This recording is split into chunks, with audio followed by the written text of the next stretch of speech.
एक साधारण सी गृहिणी ने अपने दृढ़ संकल्प, अटल लक्ष्य, समर्पण और त्याग से एक ऐसा संगठन खड़ा कर दिया जो आज दुनिया का सबसे बड़ा महिला संगठन है और जिसकी जड़ें भारत के बड़े महानगरों से लेकर दूर दराज के दुर्गम इलाकों और गांवों तक पहुंच चुकी हैं। इस संगठन को हम सभी राष्ट्र सेविका समिति के नाम से जानते हैं। आज इस संगठन के माध्यम से लाखों महिलाएं समाज और राष्ट्र निर्माण में चुपचाप अपना योगदान दे रही हैं। इस सामाजिक संगठन की संस्थापिका थीं लक्ष्मीबाई केलकर। उनका जन्म आषाढ़ शुक्ल दशमी 6 जुलाई 1905 को नागपुर में हुआ था। लक्ष्मीबाई केलकर को महिलाओं का संगठन बनाने की प्रेरणा अपने ही पुत्र से मिली, जो राष्ट्रीय स्वयंसेवक संघ के स्वयंसेवक थे। संघ की शाखा में जाने के बाद उनके पुत्र में अभूतपूर्व परिवर्तन हुआ। वे ज्यादा अनुशासित, आज्ञाकारी और राष्ट्रभक्ति की भावना से ओतप्रोत हो गए। लक्ष्मीबाई सोचने लगी कि संघ शाखाओं को पुरुषों तक ही सीमित नहीं होना चाहिए। आवश्यक है कि सभी महिलाओं के हृदय में भी राष्ट्र हिंदू संस्कृति और संस्कारों के प्रति प्रेम उमड़ना चाहिए, क्योंकि महिलाएं भी समाज का महत्वपूर्ण हिस्सा हैं। फिर वह एक दिन अपने बेटे के साथ संघ के संस्थापक डॉक्टर केशवराव बलिराम हेडगेवार से मिलने गई और अपने मन की इच्छा उनके सामने रखी। डॉक्टर हेडगेवार ने उनकी बातों को गंभीरता से सुना और फिर उनके बीच नागपुर और वर्धा में कई बैठकें हुईं। लक्ष्मी केलकर के लिए हेडगेवार जी बड़े भाई और पथ प्रदर्शक बन गए थे।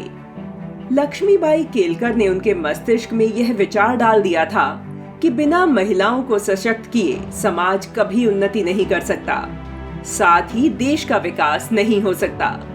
महिलाओं में सही मूल्यों का विकास कर उन्हें देश की सेवा के लिए तैयार करने के लिए प्रशिक्षण देना बहुत आवश्यक है। यह भारत के इतिहास में एक क्रांतिकारी घटना थी। समिति ने महिलाओं को अनुशासित सेविका बनाने के लिए प्रशिक्षण देना प्रारंभ किया।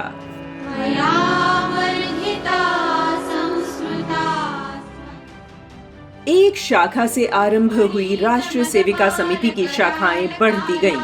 हिंदू पणीच करी उन्नत भारताला, हिंदू पणीच करी। समिति का विस्तार सिंध, गुजरात, मध्य प्रदेश और पंजाब तक हो गया। वर्ष 1943-44 के दौरान कराची में भी शिक्षा वर्ग आयोजित किया गया। समिति ने बच्चों की शिक्षा के लिए शिशु मंदिर, घरेलू स्तर पर कुटीर और लघु उद्योग को बढ़ावा देने के लिए उद्योग मंदिर स्थापित करने की योजनाएं बनाई। लक्ष्मीबाई केलकर में नेतृत्व की अपार प्रतिभा थी। सभी महिलाएं उन्हें प्यार से मौसी जी कहकर पुकारती थीं।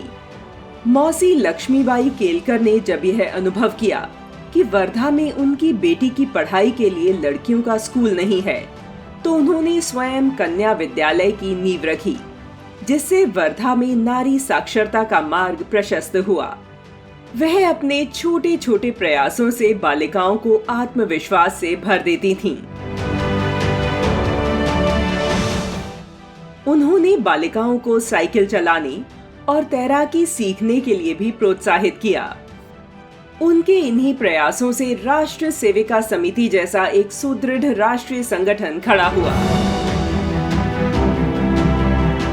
जो परिवार, समाज और देश के हित में नारी शक्ति के बीच में कार्य करता है।